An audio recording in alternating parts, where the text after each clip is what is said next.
Video নিয়ে আজকে চলে এলাম। নমস্কার সবাইকে, আমি সুলতানা, আর আমি আজকে দেখাচ্ছি সজনে ফুলের বড়া। তো আমি জিমিকে নিয়ে চলে গেলাম সজনে ফুল আনতে।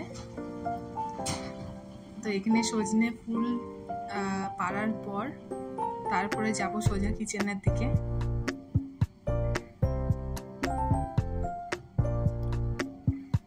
আমি এখানে সজনে ফুলগুলো নিয়ে চলে এলাম, এখানে ছাড়িয়ে নিচ্ছি। আসলে কোনো এক্সপিরিয়েন্স নেই এর আগে ভিডিও করার, যতটা পেরেছি করেছি, আর তোমরা সবাই একটু দেখে সাপোর্ট করো। এখানে আমি আদা রসুন বাটা, পেঁয়াজ কুচি আর ধনেপাতা নিয়ে ব্লেন্ডারে ব্লেন্ড করে নিয়েছি।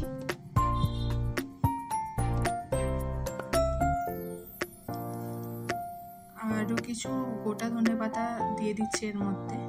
তো আস্তে আস্তে রান্নাঘরে যে মশলাগুলো থাকে সেই মশলাগুলো আমি মিশিয়ে নেব। প্রথমে স্বাদ মতো নুন দিয়ে দেব,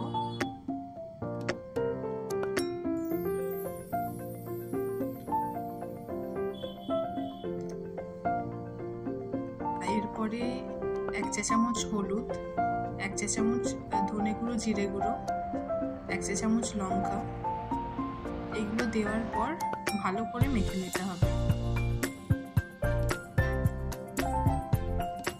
এখানে মাখানোর প্রসেস চলছে। এরপর আমি 1 টেবিল চামচ বেসন দিয়ে দিলাম, তারপর আরও 1 টেবিল চামচ অ্যাড করলাম।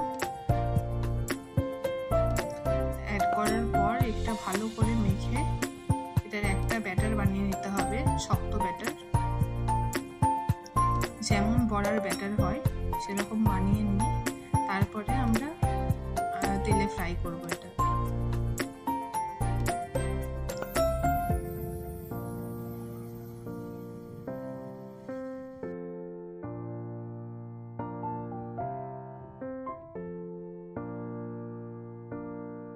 আমি একটা প্যানে তেল নিয়ে নিচ্ছি।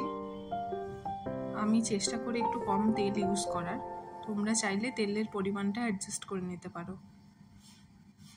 একটা ব্যাচে যতগুলো ধরে আমি ততগুলো দিয়ে দিচ্ছি। আমি আবারও বলছি, কোনো ভুল ত্রুটি হলে আমাকে ক্ষমা করে দিও তোমরা, কারণ এটা আমার প্রথম ভিডিও আর কোনো ভিডিও করার এক্সপিরিয়েন্স নেই। আমি একজন হাউসওয়াইফ এবং 2টো অ্যাডাল্ট বাচ্চার মা।